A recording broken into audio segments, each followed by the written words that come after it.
sur une action, je glisse et mon genou il part et je me fais les croisés. Il y a pas mal d'agents qui ont entre guillemets un peu lâché et je me suis retrouvé sans rien, quoi. On m'a appelé, on m'a dit ouais, ça te dit de faire la pression avec nous, tout ça. Je dis ouais, pas de souci. T'as un logement? J'ai dit ouais. Et au final, j'avais pas de logement, tu vois. J'ai dormi dans ma voiture pendant la pré-saison, tu vois. Je pense que ça c'est quelque chose qui m'a forgé parce que j'ai toujours été déterminé, peu importe les situations et je vais jamais lâcher.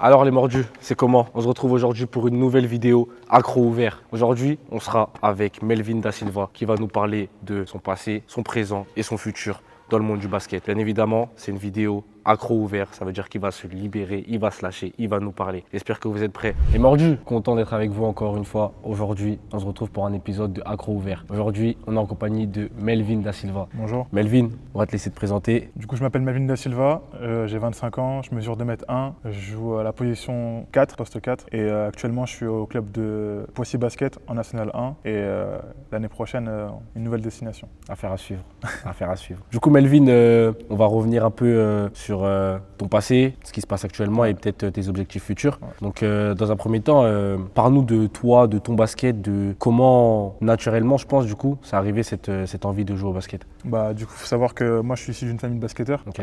Mes parents jouent au basket, mes oncles et du coup mes frères et sœurs aussi jouent au basket. Donc du coup c'est familial, quoi. C'est une affaire de famille, quoi. Ça fait combien de temps du coup que tu pratiques le sport? J'ai commencé très tôt, à l'âge de 2 ans et demi. Donc je marchais déjà, j'ai commencé à marcher avec un ballon de basket dans les mains, quoi. Et tu as toujours eu cette taille où tu étais en avance sur les autres ou ça arrivait vraiment avec le temps? Plus petit, j'ai toujours été plus grand que les autres, plus grand et plus costaud que les autres. Il y a une période où je stagnais pas mal et après j'ai une poussée de croissance vers l'âge de 15 ans et j'étais assez grand quand même. Tu peux nous parler de ton enfance dans le basket, dans quel club tu as commencé, comment tu as été repéré, etc. Du coup, moi j'ai commencé le basket au club de Corbeil-Essonnes à l'âge de 3-4 ans en mini basket. Je jouais déjà sous une licence de quelqu'un. Et ensuite je suivais un peu mon père, les traces de mon père parce que chaque club où il allait, je bougeais avec lui. Donc je suis passé par Paris Vieille Poste, Ris-Orangis, Sainte-Geneviève-des-Bois et à l'âge de 14-15 ans, j'ai été recruté pour aller en centre de formation. Donc c'était plus un centre de perfectionnement à Aix-en-Provence, au PABA, un club qui a fait faillite au bout d'un an. Par la suite, je suis intégré le centre de formation de Lille Métropole Basket en U18 France, un club qui était en Pro B à l'époque. Par la suite, j'ai été à Vichy, pareil un club de Pro B, j'étais en 18 France où j'ai commencé aussi mes premiers entraînements avec l'équipe pro, donc j'avais 16-17 ans. Suite à ça, j'ai intégré le club Espoir de Boulazac. Donc Espoir c'est U21, j'avais 17-18 et ensuite j'étais à Reims au CCRB. Les deux derniers clubs, donc les clubs Espoir c'était des clubs de Pro A, donc c'est première division. Donc Boulazac c'était une année assez compliquée aussi et Reims ça a été une année compliquée mais c'était une belle année. J'ai eu l'opportunité de m'entraîner avec le groupe pro pendant pas mal de temps où j'ai revu aussi un joueur du 91, Sadio Doucouré, qui est issu d'Evry et c'était une très belle saison. Par la suite, je suis retourné à Vichy, donc sur un projet National 3, donc c'était le projet entre guillemets qui fait référence aujourd'hui à l'Espoir Pro B. J'ai fait mes premières apparitions avec eux aussi en pro. Du coup, comme tu dis, tu es parti vers l'âge de 14-15 ans, si je dis pas de bêtises. C'est ça. Comment ça se passe ce changement? Ça veut dire moi, c'est quelque chose que j'ai toujours voulu faire. Donc dès l'âge de 8-10 ans, je voulais partir de la maison pour jouer au basket, quoi. Et ça me faisait pas peur du tout. Tu vois, comme je t'ai dit, j'ai fait toute la France et c'est quelque chose que moi j'ai voulu. Bon, il y a eu des clubs où, comme je t'ai dit, le club de Aix qui a fait faillite, donc j'ai dû bouger. Mais j'ai toujours eu cette envie de découvrir un peu chaque club. Ça a été mal vu par certains coachs parce que on parlait d'instabilité. Moi, je le voyais pas comme ça. Je le voyais plutôt dans le sens où partout où je vais, j'apprends de chaque club, quoi. Mais t'as fait beaucoup de clubs quand même. Ouais, j'ai fait toute la France. J'ai beaucoup voyagé. Après, c'est des expériences. C'est ça, c'est ce que je me disais, tu vois, c'est des expériences. Il y a pas mal de clubs où ça s'est mal passé. En termes, tu sais, quand t'es jeune, moi j'étais quelqu'un j'étais en surpoids, tu vois. Et pas mal de blessures, quand je commençais aussi à grandir. Si tu veux, t'as ce truc où t'arrives dans un club, tu dois apprendre à connaître tout le monde. faire, apprendre à connaître. Et moi, je le voyais plus aussi comme une expérience dans le sens où le monde pro, c'est comme ça en fait. Chaque année, tu vas changer. Ou il y a des années où tu vas rester 2-3 ans dans un club, mais chaque année, tu vas changer. Et du coup, il faut que tu t'adaptes aussi aux gens, quoi, tu vois. Moi, je suis quelqu'un assez sociable, donc ça va. Et tu sais, quand tu es jeune, il y a pas mal de petites embrouilles, de taquineries, tout ça, tu vois. Et sinon, en vrai, dans l'ensemble, ça s'est bien passé. Après, c'était surtout sur le plan médical. Il y a 2-3 clubs, deux clubs surtout, où j'avais pas mal de soucis médicaux. Donc j'avais des problèmes de genoux, j'avais des problèmes de cartilage de croissance, parce que je commençais à grandir un peu trop vite. Si tu veux, il y avait des clubs qui voulaient pas que je m'arrête, quoi. Et moi, je sentais que mon genou, il lâchait et que ça allait me gêner. Eux, ils voulaient pas. Donc du coup, il y a eu pas mal de... Ça a été assez loin dans le sens où j'ai dû aller voir un expert du genou pour contredire ce que le médecin du club avait dit, et ils n'ont pas trop aimé, et du coup ça a amené à une coupure de contrat. Quand on voit un peu le monde du basket, surtout chez les jeunes, tout ce qui est lycée, universitaire, etc., on fait toujours référence aux États-Unis, forcément. Comment ça se passe quand tu es un jeune joueur en France qui fait toutes ces étapes-là et qui au final ne part pas, entre guillemets, ne part pas aux États-Unis dans les clubs universitaires, etc. Comment ça se passe? Est-ce que tout de suite tu te dis ah c'est mort, j'arrête pas de carrière, ou tu es toujours dans la persévérance, dans la détermination? Non, au contraire, je pense qu'en France on a une assez bonne formation, surtout de ce qu'on voit aujourd'hui.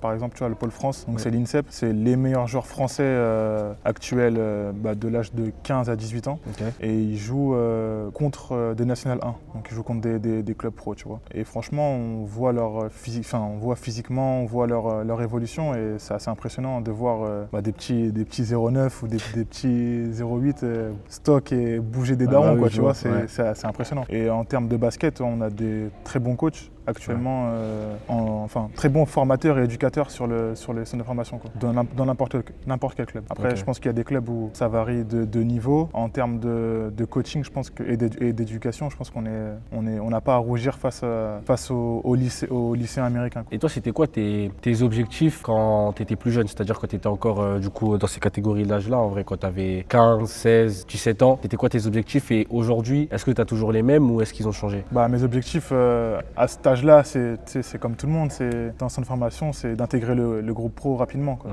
Aujourd'hui, ils ont changé parce que du coup, j'ai atteint ce que je voulais. Maintenant, c'est d'aller chercher plus haut, d'aller chercher plus haut niveau, quoi. Plus haut niveau, c'est-à-dire?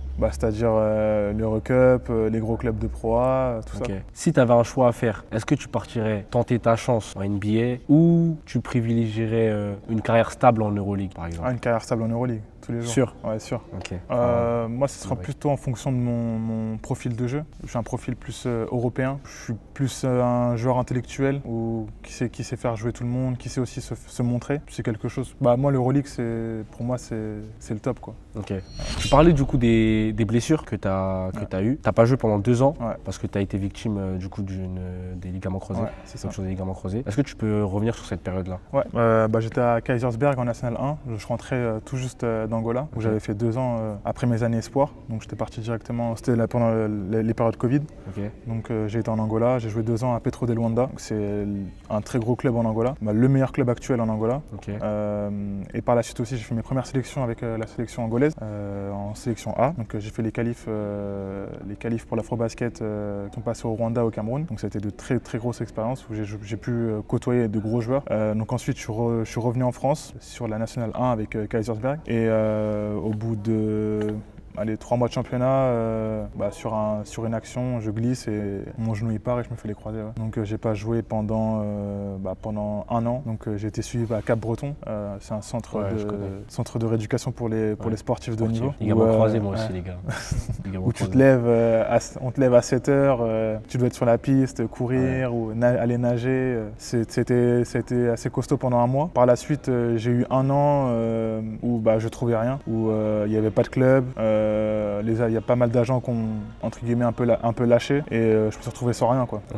C'est une période que pas mal d'athlètes dans le monde du basket a vécu aussi, je pense, pour certains joueurs. Et c'est une période assez très dure mentalement, surtout où tu te poses pas mal de questions. On te pose pas mal de questions aussi. Qu'est-ce que tu fais? Pourquoi tu n'as pas de club? Faut que tu trouves un travail, faut que tu fasses quelque chose. Par chance, j'ai réussi à aller m'entraîner avec Poissy sur la fin de saison. Et c'est ce qui m'a permis aussi d'obtenir un contrat derrière avec eux, quoi, pour cette année, quoi. Du coup, par rapport à cette période-là, on n'en parle pas souvent chez les sportifs, mais est-ce que tu es tombé dans une sorte de dépression peut-être? Ouais, entre guillemets, dépression. Après, la chance que j'ai, c'est que j'ai une famille assez solide qui m'ont beaucoup aidé dans cette période-là. Des amis aussi. Je pense à Kayano qui a été présent pour moi aussi dans cette période-là. Et grâce à ces gens-là, j'ai gardé le cap. Il y a eu d'autres personnes, parce que j'ai cité que ces noms-là, mais il y a eu d'autres personnes, surtout sur la prépa physique, sur la prépa analyse de mon jeu. Et du coup, la santé mentale, c'est quelque chose de super important dans un sportif de haut niveau. Et c'est vrai qu'on n'en parle pas assez. Et même en saison, tu vois, que là on parle de quelqu'un qui n'a pas de club, mais même en saison, tu peux faire des fois des contre-performances où t'es pas bien, t'es dans le down, et il faut réussir à sortir un peu de la tête de l'eau, quoi. Et c'est vrai que c'est pas facile, quoi. Grâce à cette expérience-là, est-ce que tu penses que tu as réussi à te développer mentalement, dans le sens où maintenant, si un truc comme ça t'est arrivé, tu serais prêt? Ouais, c'est sûr, ça m'a beaucoup aidé. Après, j'ai pas, comment dire, toute ma formation, j'ai été entre guillemets dans le second plan, tu vois. C'était le joueur du second plan. Donc mentalement, dès tout petit, j'ai toujours été déterminé à vouloir plus. Pour te dire, en Angola, c'était compliqué aussi mentalement parce que j'étais loin de tes parents. C'était ma première expérience à l'étranger. Même si c'est un pays que je connais, même si c'est mon pays d'origine, c'est pas un pays que je connaissais, tu vois. J'avais pas vraiment de famille, j'avais pas mes parents. C'était un niveau assez costaud, c'était dur, mes premières expériences. Pareil, le retour de la blessure. Pour te dire, j'ai fait des pré-saisons avec des clubs en pro. On m'a appelé, on m'a dit ouais, ça te dit de faire la pré-saison avec nous, tout ça. J'ai dit ouais, pas de souci. T'as un logement? J'ai dit ouais. Et au final, j'avais pas de logement, tu vois. J'ai dormi dans ma voiture pendant la pré-saison, tu vois. Donc ça veut dire quand les joueurs ils rentraient dans leur appart, dans leur maison. Moi, j'ai mis ma voiture sur le parking du gymnase et je dormais, quoi, tu vois. C'est dingue, carrément. Je pense que ça, c'est quelque chose qui m'a forgé parce que j'ai toujours été déterminé, peu importe les situations, et je vais jamais lâcher, quoi. C'est un exemple de détermination, en fait. Tu es un peu dans une saison revancharde, on va dire ça. Comment t'as senti ta saison et comment tu sens la saison qui arrive, du coup? Si tu veux, moi, l'objectif dans ma tête, c'était de faire les 40 matchs. En N1, c'est un championnat assez soutenu. Il y a beaucoup de matchs. Il y a des semaines où on enchaîne 2 matchs par semaine. Donc tu as un match le mardi et vendredi. Et on voyage beaucoup. Là, le plus long voyage, c'était Toulouse. Donc il y a eu Avignon, on voyage beaucoup dans la France. Ça demande un effort physique constant, surtout quand tu joues beaucoup de minutes. Et moi, l'objectif en signant à Poissy, c'était de revenir et de montrer que mon genou, ça allait et que j'étais encore au niveau. Donc l'objectif, c'était de faire les 40 matchs. J'ai réussi à faire les 40 matchs. Je finis la saison à 12,5 de moyenne. Et c'est quand même une comment dire, de bonne stat pour un joueur qui revient de blessure, surtout sur le poste 4. Financièrement, c'était pas le top. Tu vois, tu reçois, t'as presque rien. On m'a juste dit on va te donner ça et joue, quoi. Moi, avec l'argent de ma poche, j'ai pris un appart sur Poissy parce qu'on m'a dit ouais, faut que tu fasses les retours d'1 heure pour venir à l'entraînement. J'ai dit ça va pas être possible, donc j'ai pris de ma poche avec l'argent qu'ils me donnaient. Donc ça veut dire à la fin du mois, je me retrouvais presque avec rien. C'était une saison un peu challenge. Moi, ce que je voulais, c'était montrer aux coachs, à tous les coachs, que j'étais capable que mon genou était bien rétabli et que j'étais capable de faire les 40 matchs. Même si on n'a pas réussi à se maintenir, on a quand même fait une belle saison. Et encore une fois, c'est un exemple que chaque situation, je suis déterminé, quoi. Pour le coup, en vrai, c'est vraiment un parcours rempli de détermination. C'est ça. Et ouais, c'est un exemple en soi. Les jeunes, écoutez, soyez déterminés. Et pour la suite, on verra, quoi. Ok. Je ne vais pas rentrer dans les détails. Non. On verra. Bon, ça a été officialisé. Maintenant, tu peux nous dire où tu vas signer. Du coup, j'ai signé à l'Étoile Charleville Basket. Ok, nickel. Du coup, tu nous as dit que tu évolues au poste 4. Ouais. Est-ce que tu peux nous en dire plus sur ce poste? Le poste 4, maintenant, c'est un second meneur, on va dire. C'est un joueur qui est capable de basculer sur le poste 3 comme sur le poste 5. Défensivement, il doit être capable de défendre sur toutes les positions. Et c'est un poste de jeu assez complet qui peut s'écarter. Donc, c'est-à-dire qu'il peut jouer en dehors de la ligne des 3 points. Donc, qui peut tirer, qui peut poser le ballon par terre, donc qui peut dribbler, qui peut attaquer le cercle. Et c'est aussi un joueur qui est capable aussi de jouer au poste bas. Après, tout dépend des profils des joueurs. On va dire que c'est un 3 refoulé, quoi. C'est un 3 qui a basculé poste 4. Quoi. Niveau basket, chacun a sa routine, chacun a ses petits hobbies, etc. Toi, comment tu prépares tes matchs?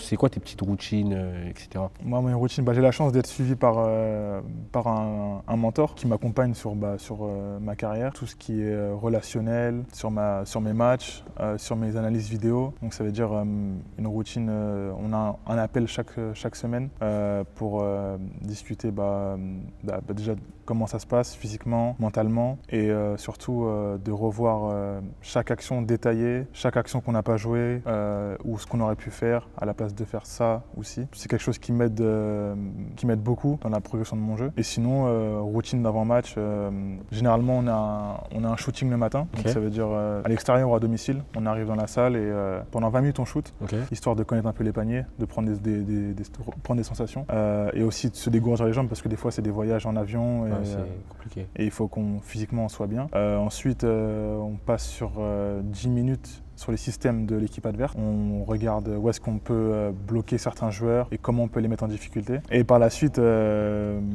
généralement, il y a le tir du milieu de terrain. C'est un rituel dans chaque équipe où le dernier à pas avoir marqué, il paye la boisson pour toute l'équipe.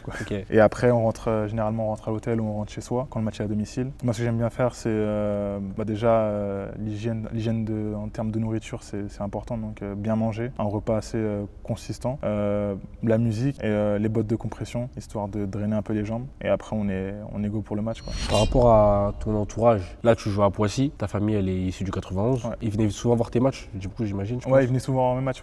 Et est-ce que le fait de les voir à chaque fois sur le côté du terrain, sachant que quand tu étais plus jeune, tu étais loin, etc. Donc c'était compliqué. Est-ce que le fait de les voir, ça te rajoute un petit truc, ça te rajoute cette détermination-là où tu te dis que tu dois tout péter? C'est sûr, c'est un boost de voir sa famille au bord du terrain ou même ses proches ou ses amis. C'est quelque chose d'incroyable, quoi. Parce que tu te dis, ils sont là et tu veux leur montrer aussi que, pour leur faire plaisir, tu veux leur montrer aussi, vous avez vu, ça c'est pour vous, tu vois. Encore un exemple, cette année, j'ai joué contre mon petit frère.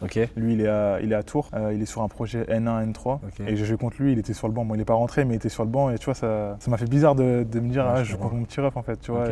Et même sur le terrain, tu vois, tu marques un panier, tu regardes le banc et tu te dis tu chambres un peu, tu vois. Et moi j'aime bien ce côté-là, tu vois, c'était cool quoi. Ouais, c'est sûr. Comment ça s'est passé parce que tu as dit que c'était assez dur au Cap-Breton. Tu peux un peu détailler genre une journée au Cap-Breton, comment ça se passe? Une journée type, c'est lever 7h. Ensuite tu as un planning, on te donne un planning, on te dit donc chaque groupe, tel groupe à cette heure-là est sur la piste. Donc c'est tout ce qui est travail d'appui avec des élastiques ou tout ce qui est travail de montée de genou parce que quand tu as les croisés, tu auras du mal à plier le genou, tu auras des sensations de blocage. Donc travail de piste, ensuite travail de renfort dans la salle de muscu avec les kinés qui sont sur place. Et ensuite tu as un travail de piscine, enfin tu as un travail de cardio aussi sur vélo. Ouais, je m'en souviens, c'était assez dur. Et après tu as un travail de piscine donc dans l'eau, pareil, travail d'appui dans l'eau. Et après, tu as une partie aussi massage et détente. Ça, c'était la meilleure, ça. Ça durait pas longtemps, mais c'était bien. C'était bien. À l'époque, quand on parlait de basket en France, c'était pas aussi médiatisé, aussi en vue comme on parle du basket aux États-Unis. Et maintenant, on voit qu'il y a une évolution, surtout au niveau des médias, etc., comme par exemple le Paris Basket Club. Là, aujourd'hui, c'est totalement hypé, en fait. Qu'est-ce que tu en penses de ça, du coup? Je trouve ça bien parce que c'est vrai que c'était pas... Il y avait un côté médiatique aussi à l'époque qu'on a perdu, surtout sur les grands clubs comme Poitiers, comme Limoges, comme Pau-Orthez. C'était des gros clubs historiques du basket français qu'on avait un peu perdu. Et là, je trouve que le championnat, il commence la Pro A et la Pro B, ça commence à être des championnats très très regardés. En Europe, il y a pas mal de joueurs qui veulent venir vers la France et comme tu dis avec le Paris Basket qui rajoute un peu cette American touch où en fait on voit que sans le médiatique tu ramènes personne dans les salles quoi. Et là on voit des salles pleines, même des petits clubs, ça reste comme des gros clubs mais des clubs comme je sais pas comme Le Mans ou bah, y a quand même une histoire basket dans ces clubs-là. Je trouve que maintenant, il y a ce côté médiatique qui ressort plus et qui est super intéressant, tu vois. Et ça, je trouve que pour les nouvelles générations, ça donne envie, tu vois. Ouais. Ce serait quoi ton rêve ultime dans le basket? Mon rêve ultime, ce serait de jouer, de mettre un pied sur un terrain d'Euroleague. Euroleague, pas NBA. Ouais, vraiment, NBA. t'es à fond sur l'Euroleague.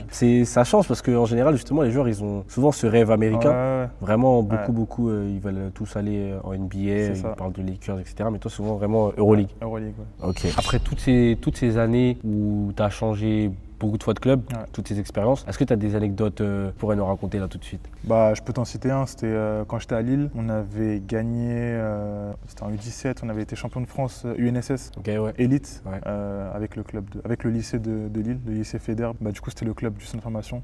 On avait joué contre un lycée sur Mulhouse et on avait été champion de France. C'est là, du coup, de tes meilleurs souvenirs Meilleurs souvenirs, ouais, on va dire ça. Ok. Putain, c'était un autre meilleur souvenir, c'était ma dernière année U18. Bah, j'arrive à Vichy et je fais mon premier entraînement avec le groupe pro. Donc à l'époque, il y avait Charles-Henri Bronchard, Greg Le Sort, c'était des gros joueurs, des joueurs que je voyais de loin et être proche d'eux et défendre sur eux, c'était assez impressionnant. Ok. C'est ces expériences-là, en gros, qui t'ont rapproché du monde pro, ce qui fait que c'est tes meilleures expériences, quoi. C'est ça. Après, il y a eu ma première sélection avec l'Angola, c'était en 2020. J'ai fait ma première sélection, c'était au Rwanda et mon premier match où en plus je mets 10 points, c'était assez impressionnant. C'était pendant les périodes Covid, après il n'y avait personne. Donc ça faisait bizarre un peu. Tu dis c'est la sélection nationale, c'était le pays de mon père. J'avais déjà fait la Coupe du Monde en U19 où j'avais eu la chance de jouer contre des joueurs qui sont actuellement en NBA, comme R.J. Barrett, Pritchard qui joue à Boston, Kevin Huerté. Que des gros joueurs et de voir ce qu'ils sont devenus, tu te dis ah ouais, j'ai quand même joué contre eux, quoi. C'est impressionnant. C'est une fierté. C'est ça. Comme moi, je vais contre Xavi Simons, les gars. Je dois rajouter. Qui a gagné? J'ai pris 8-0. C'est quoi la différence qui fait qu'un joueur pourrait accéder en NBA, sachant qu'on sait qu'il y a des joueurs qui ont peut-être le niveau, mais qu'il y a des critères qui font qu'ils n'y vont pas? Moi, je dirais que c'est plus une question d'envie et de manière dont tu vas être utilisé en NBA. Il y a beaucoup de joueurs, si tu veux, actuellement qui sont en Euroleague. C'est des joueurs qui étaient en NBA il y a 2-3 ans et ils étaient au fond du banc, tu vois. Au fond du banc, et pourtant ils avaient le niveau pour performer en NBA. Juste la NBA c'est très politique, ça veut dire si tu as un rookie devant toi qui a été drafté la même année, cette année-là, et il est obligé d'être devant toi, tu vois. Donc il y a pas mal de politique en NBA. La manière dont tu vas être utilisé, elle sera pas du tout pareille que si tu étais en Euroleague. Je prends le cas de Jabari Parker qui disait que le jeu Euroleague et le jeu NBA c'est pas du tout pareil. Ou en Euroleague, en NBA tu vas être plus en mode pion et tu vas regarder les stars jouer, alors qu'en Euroleague tu dois jouer en fait. Tout le monde doit jouer en fait. Tout le monde, il y a 5 joueurs et les 5 joueurs ils doivent apporter, quoi. Du coup, quel conseil tu donnerais à un jeune basketteur ou à toi qui a 10 ans? Le conseil que je pourrais te donner, c'est de pas baisser les bras, peu importe ce qu'on te dit, et que si tu as des rêves, faut y croire jusqu'au bout, peu importe ce qu'on te dit aussi, et fonce, quoi. Ne regarde pas derrière et fonce. Merci à toi, Melvin. En tout cas, Mordu de Sport, merci pour l'interview et merci à toi, on te souhaite la force. On te souhaite le meilleur. Et les gars, n'oubliez pas de vous abonner, de commenter, de partager, parce que vous aimez bien regarder les vidéos sans le faire. Je le répète encore une fois, j'aime pas vos devoirs. En tout cas les gars, n'oubliez pas, c'est ça être un mordu de sport. C'est carré. Let's go. Merci.